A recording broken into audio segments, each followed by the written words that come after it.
So this is just a stability test. I'm working on my tripod, laughably called a tripod, which is really just a big hawking piece of sticky tack, Blu-Tac.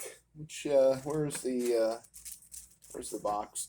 This is what I use. Loctite Fun Tack. It's available on Amazon. I think this cost me $2, $3, and has lasted me well over a year. Um, Sticky tack is very, very handy to have if you have like an action figure whose peg hole is too large for the body that you want to put it on. It basically provides some stability and holds it on tight, but also does not discolor the plastic or damage the plastic in any way. It's a very, very handy thing to have. It's known widely as fun tack, sticky tack, blue tack, poster tack, you name it. If you don't have any and you want to be a kit basher or a customizer, you can't do without it. So anyway, I put together a new gob of Loctite fun tack and wanted to see if it's going to hold the phone steady or screw me over like you saw in the last video with the five Captain Americas and the NECA Jack Kirby here. So it also gave me an opportunity to do what I should have done in that previous picture, in that previous photo shoot, which was to give Jack King Kirby a Captain America shield. I don't know why I didn't think of that. It's Friday night. It's been a long week. I'm tired. So here we have NECA Teenage Mutant Ninja Turtles Jack Kirby. We have the 40 Years Secret Wars Marvel Legends Captain America. And we also have from Teenage Mutant Ninja Turtles Baxter Stockman. And can you figure out why I have Jack Kirby and Baxter Stockman in the same video? See anything they might have in common? Well, they have just about everything in common, except for the color of their shoes, the color of their pants, the color of their sweater, and the color of their shirt, and obviously their head sculpts and skin tone.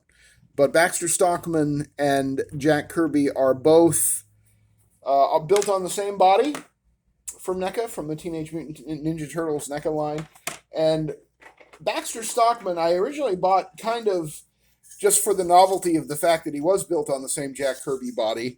But the other thing I really like about him is that he came with this computer. This very 90s looking sort of early personal home computer type computer. Trying to focus in on it, not having much luck. And get it a little closer, see if I can focus on it. Look at that keyboard, and the slots for the floppy disks. I mean, it's just so cool. Absolutely, absolutely love that little computer. I just think that's the coolest thing. I wish that it had a mouse, but I'm not even sure when that computer came out if anybody was using a mouse for a computer at that point. So, I'm working on improving these videos because I seem to be getting new subscribers every day. And I greatly appreciate that. Thank you so much for sticking with it as I try to figure this all out. Here's another accessory that I always have close to hand that I really like. It's a lava lamp. I believe from McFarlane Toys Austin Powers line, which was probably 20 years or more ago. But I do enjoy that. There's a few accessories that I just keep close to hand because they're fun to have. This desk or table and these chairs came with the McFarlane Toys Interrogation Room Joker set. Uh, it's a Heath Ledger Joker and I like it. I kept it, but I paid, God, I think it was $80 for that set, and I really just paid it for the two chairs and the table, and I have never regretted picking those up because I just think that's a really fun little accessory, and it works with 6-inch and 7-inch figures. That's the nice thing about 7-inch accessories. A lot of the times they will work with 6-inch figures and vice versa.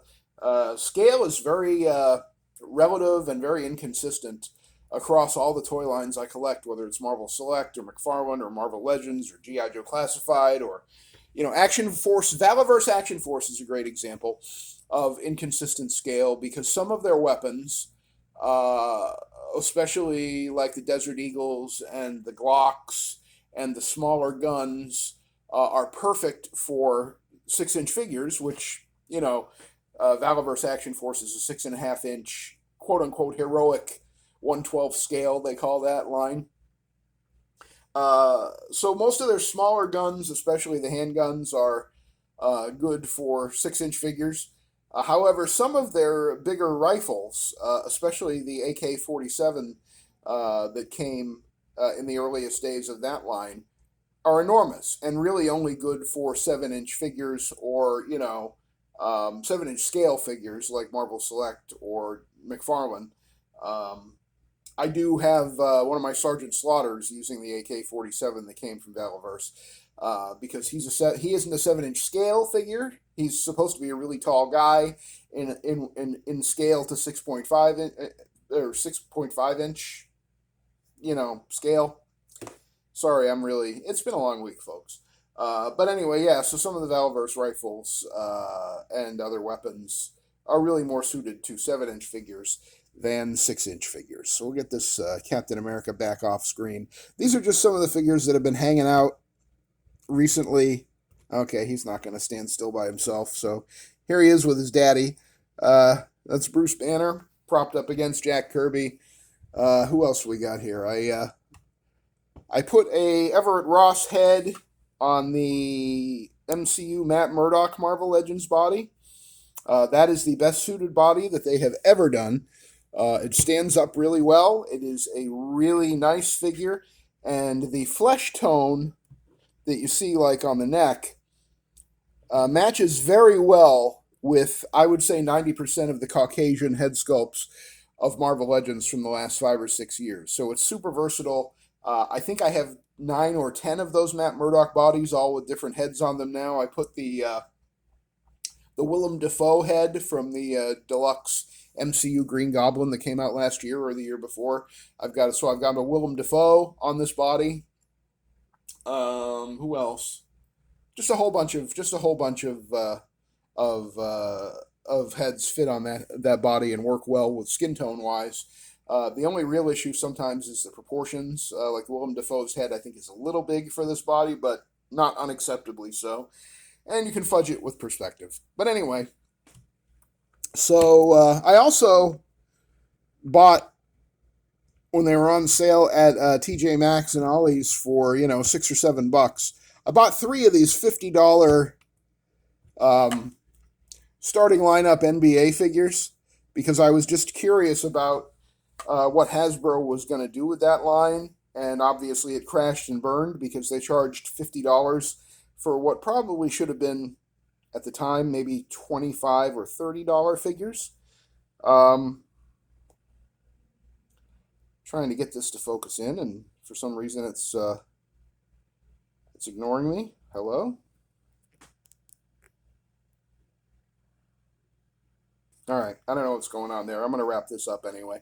They are excellent figures. They were way overpriced and came with accessories that really weren't necessary, like a deluxe collector card and probably a stand that cost them $3 or $4 to make and include in the box. Really nice stands. Here's one right here. These are the stands that came with those Hasbro starting lineup figures.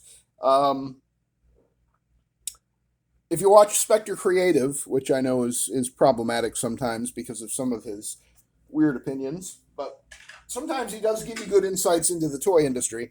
And he was talking about why one of the most expensive things that they can put in a box for action figures is stands.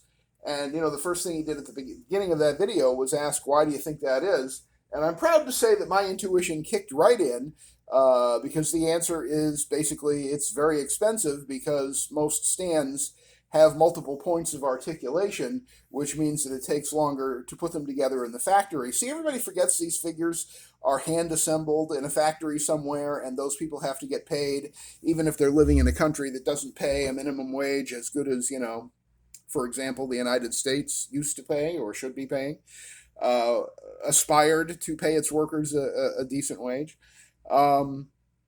But anyway, yeah, that's the deal with those starting lineup figures. Excellent action figures, wonderful quality plastic and great head sculpts. And if I if I had my way, the one thing that I don't like about them is that they all come with a basketball, but it's connected to a hand. There's no just separate basketball because I thought they would come with just a basketball and it would be fun to, throw that into some Marvel Legends or GI Joe stuff. But no, and of course the hands aren't compatible peg wise with other lines.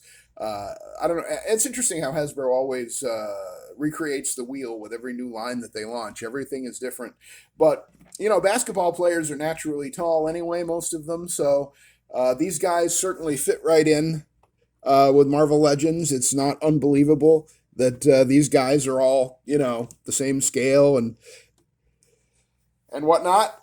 And I still see a few of them in Ollie's. So if you if you want to throw a few basketball players into your display, check out that starting lineup. And again, you're getting a $50 figure for I think $6.99 or $7.99 at Ollie's, and TJ Maxx was about the same when they had them. I'm not sure.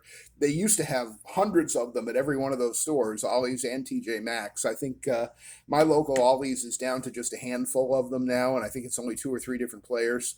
Probably these 3 because I was a little late finding them and getting into it. And I'm not into basketball or the NBA at all. I just thought that it would be really cool to have a few basketball players on the shelf and in my collection, and I wanted to see what was going on. And the stands are just absolutely some of the best action figure stands I've ever seen, and you can use them for other things, obviously. So yeah, their starting lineup is a bargain at twice the price, honestly, because then you'd only be paying $16 or $17 for what was originally a $50 figure, which is why the line tanked. So anyway, yeah, this was all just to test my new tripod and see if the camera would stay steady again like it did when I first started doing this, and it seems to be working. I don't see any creeping at the top or the bottom, so I'm going to assume that this is going to work, and I'll not screw up like I did in the last video. Thanks again for watching. Just whiling away a Friday night, and if you like this video, which I don't know why you would, but like the video, comment, subscribe. If you don't like it, hit the you don't like it. That's fine. From what I understand, that's just as good as a like. As far as the algorithm goes, and I can't even believe that I care about the algorithm. I did not care about the YouTube algorithm a month ago. And I'm not making any money on this, so I really still don't care. But I am curious at this point, since I've gotten about 20 new subscribers in the last week or week and a half, and we're closing in on 30 now. I am curious to see how many people find something interesting about these videos. There's a couple of them that I think are pretty good. The Toy Room Tour, I think, came out pretty well. But a lot of them kind of make me cringe. So if you don't want to share it with your friends, I understand. But if you see something worthwhile in it, please do like, comment, subscribe, and share the video. And I will see you on the next one. Thanks for watching.